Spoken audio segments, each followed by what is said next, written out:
Allah yang datang dari dalam dunia ini. Dialah Alfa dan Omega, dialah yang awal dan yang akhir. Bahkan dialah Yesus Kristus yang menjadikan langit dan bumi.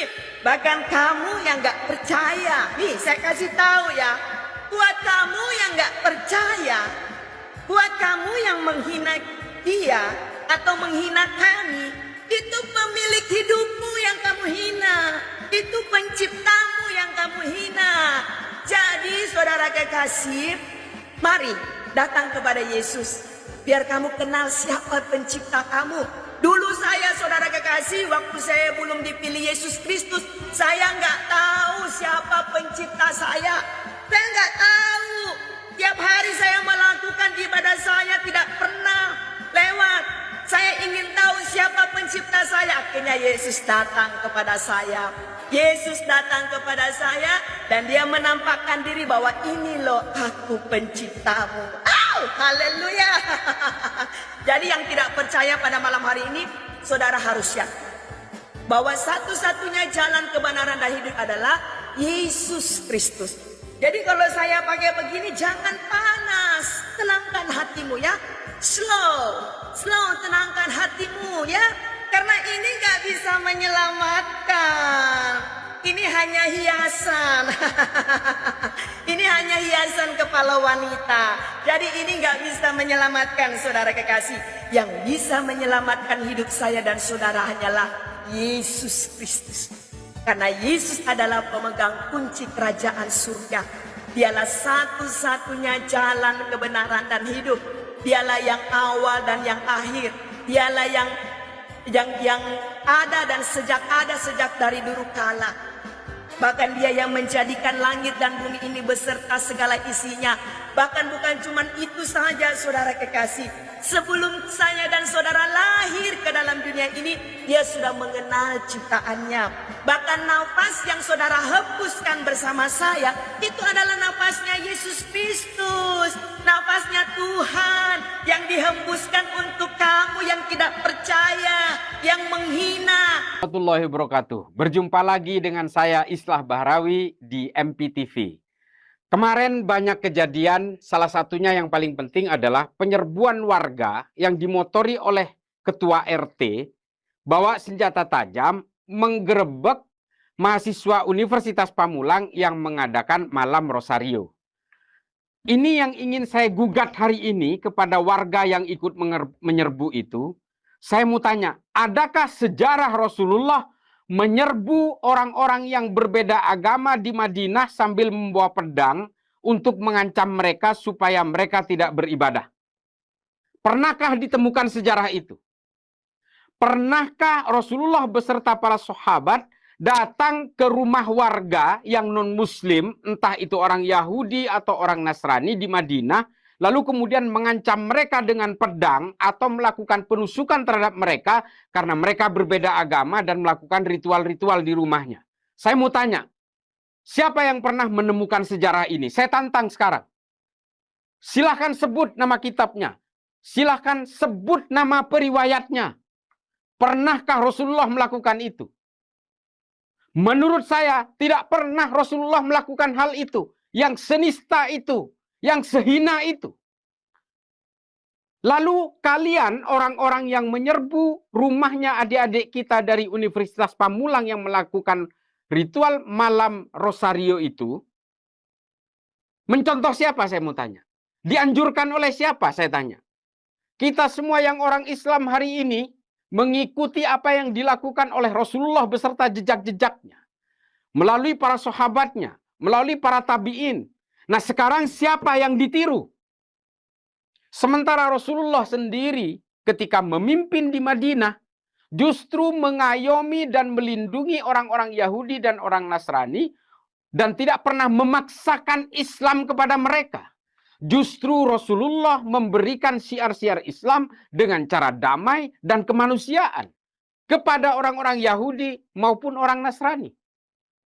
Karena Rasulullah betul-betul membawakan Islam itu dengan kemanusiaan, dengan kedamaian. Rasulullah akan memerangi siapapun yang memerangi Islam, terlebih lagi yang memerangi itu adalah orang-orang kafir. Orang-orang kafir ini apa? Penyembah politeisme. orang-orang yang menyembah dan melawan agama tauhid. Ini yang selalu dilakukan oleh Rasulullah dalam perang-perangnya. Termasuk orang-orang Yahudi yang memerangi Islam. Yang memerangi Islam di Madinah. Yang memerangi peradaban Madinah. Itu selalu dilawan oleh Nabi. Tapi orang-orang Madinah yang berbeda agama, yang berbeda keyakinan, justru dilindungi dan diberi kebebasan oleh Rasulullah. Ada banyak riwayat tentang itu. Saya sering bercerita juga di media sosial. Bahwa salah satu korban perang Uhud, yang gugur di dalam perang Uhud, itu seorang Yahudi, bukan orang Islam. Namanya Mukhairik ibnu Ta'labah. Mengapa dia ikut berperang bersama Nabi? Apakah dia karena Islam? Bukan, dia bukan orang Islam. Karena dia betul-betul suka dan mencintai Nabi Muhammad sebagai pemimpin di Madinah. Karena alasan Mukhairik, ketika Nabi memimpin di Madinah, Nabi betul-betul memberi perlindungan kepada orang-orang non-Islam seperti Mukhairik. Sehingga Mukhairik tergerak untuk ikut berperang bersama Nabi dalam perang Uhud. Padahal perang Uhud terjadi hari Sabtu, di mana hari Sabtu bagi orang Yahudi adalah hari Sabat yang tidak boleh meninggalkan rumah atau menyalakan lampu. Tapi Mukhairik memaksakan diri melawan ajaran agamanya sendiri untuk berperang bersama Nabi karena Mukhairik mengagumi kepemimpinan Nabi Muhammad. Ini Nabi. Lalu orang-orang di Pamulang yang menyerbu adik-adik dari Unpam ketika mengadakan malam Rosario itu diperintah oleh siapa dan mengikuti tauladannya siapa? Kalau Nabi Muhammad sendiri tidak pernah melakukan itu. Oleh karena itu, kepada saudara-saudaraku semua seluruh Indonesia atau seluruh umat manusia, jumlah manusia di bumi ini kurang lebih 8 miliar. Orang Islamnya kurang lebih sekitar 2 miliar. Sampai seberapa kuat kita gelisah oleh berbagai perbedaan, sementara yang berbeda dengan umat Islam hari ini kurang lebih sekitar 6 miliar. Sanggup sampean membawa sebilah pisau untuk melawan orang yang berbeda. Dan Islam tidak pernah mengajarkan itu. Islam selalu mengajarkan bahwa agama ini harus bisa menjadi rahmat bagi seluruh alam semesta sampai hari kiamat. Until the judgment day. Ila yaumil kiamah.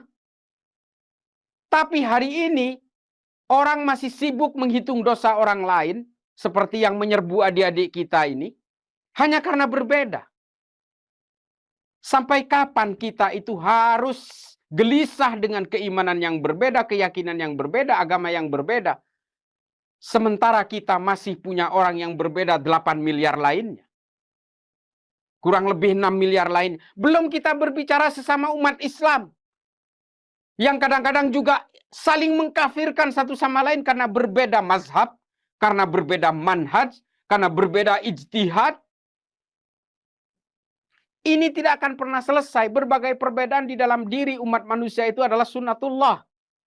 Maka kemudian saya betul-betul memprotes betapa bodohnya, betapa tololnya, betapa konyolnya orang-orang yang menyerbu adik-adik dari Unpam ketika mengadakan malam Rosario itu. Hanya karena dianggap sebagai ancaman, karena berbeda.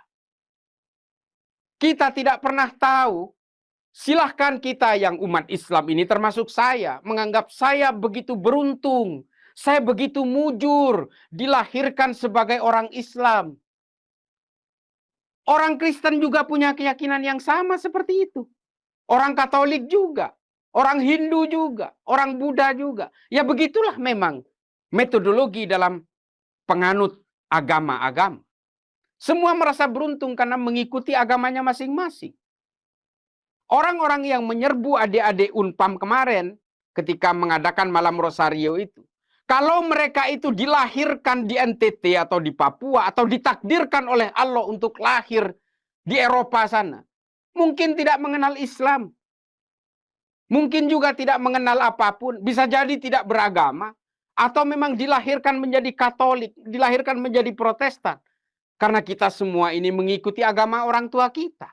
Iya, shalom teman-teman semua. Terima kasih sudah menonton video ini dan kiranya terus kita menyuarakan ya keadilan bagi Indonesia ini. Karena ada kelompok-kelompok tertentu yang tidak bertanggung jawab mencoba merebut hak-hak minoritas, yang dimana sebenarnya minoritas itu, khususnya umat Kristiani, itu punya hak dan haknya dilindungi oleh Undang-Undang Dasar tahun 1945, yang dimana setiap kita warga Indonesia yang sudah menjadi penduduk Indonesia itu kita punya hak untuk beribadah sesuai dengan kepercayaan, sesuai dengan keyakinan kita masing-masing.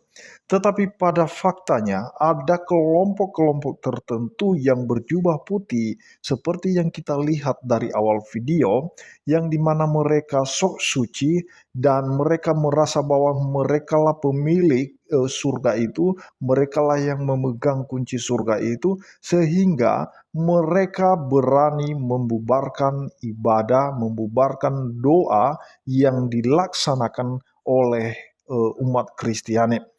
Nah, teman-teman, sebenarnya tidak perlu izin ketika kita berdoa di rumah kita sendiri. Bagaimanapun ceritanya itu tidak ada diatur dalam undang-undang bahwa harus ada izin kalau kita berdoa di rumah kita. Nah, sama seperti mereka, mereka juga punya hak berdoa, melakukan ibadahnya di rumah mereka masing-masing dan tidak ada yang mengganggu. Nah, kenapa kemudian mereka, oknum-oknum setan ini, kelompok-kelompok iblis ini, tidak senang, mereka kepanasan, mereka demam, mereka menggigil, mereka kejang-kejang ketika melihat umat Kristen, umat minoritas beribadah.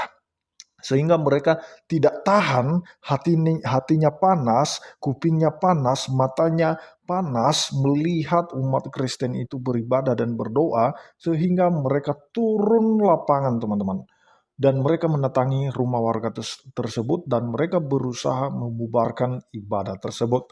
Nah, sebenarnya teman-teman ya, mereka tidak punya alasan untuk membubarkan ibadah-ibadah atau doa-doa yang sedang dilaksanakan di rumah-rumah, yang dilaksanakan di gedung-gedung juga. Selagi itu ada izinnya, apalagi kalau dibilang doa keluarga. Nah, itu tidak perlu izin sebenarnya. Dan kita tidak tahu apa yang mereka takuti ketika umat Kristen itu beribadah dan berdoa. Apakah takut mereka saudara seimannya tertarik dan kemudian saudara seimannya murtad? Apakah mereka tergoncang dengan doa-doa orang Kristen? Apakah mereka tergoncang dengan ibadah-ibadah yang dilaksanakan oleh umat Kristen? Sehingga mereka selalu kepanasan dan tidak terima kalau ada orang Kristen berdoa di rumahnya.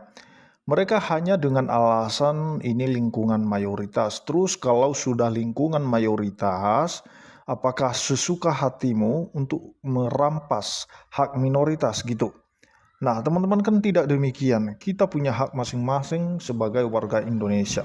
Nah, jadi mohon kepada pemerintah ya, khususnya pemerintah setempat untuk bisa menindaklanjuti kasus-kasus yang seperti ini. Karena bukan hanya sekali dua kali terjadi, bahkan dalam sebulan pun bisa terjadi 3 kali. Apalagi kalau dibilang dalam 1 tahun, itu sudah bisa tak terhitung lagi, teman-teman. Nah, kenapa terjadi dan selalu terjadi? Karena mereka-mereka yang sudah pernah melakukan pembubaran itu, mereka ya hukumannya ringan-ringan saja dan berakhir dengan materai, teman-teman ya, dengan janji. Nah, artinya tidak ada proses hukum bagi mereka, dan sehingga kelompok-kelompok yang lain ikut-ikutan juga melakukan hal yang sama, karena mereka berpikir bahwa hukuman mereka nanti tidak akan berat, paling minta maaf dan berakhir dengan materai 10.000.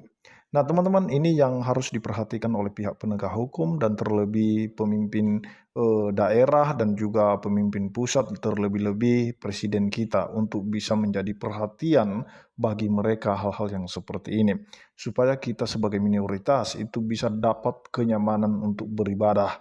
Jangan sampai kena teror terus, teman-teman ya, ketika kita beribadah. Kita selalu ditakut-takuti oleh mereka, dan kita selalu diusir oleh mereka, diganggu oleh mereka. Jangan sampai terjadi lagi hal yang seperti ini. Kalau boleh, mohon kepada pemerintah untuk menangani secara serius kasus yang seperti ini supaya jangan terulang lagi dan harus dikasih atau diberikan efek jerat bagi mereka, teman-teman. Terima kasih, itu saja yang perlu saya sampaikan. Kiranya Tuhan Yesus memberkati kita semua. Shalom.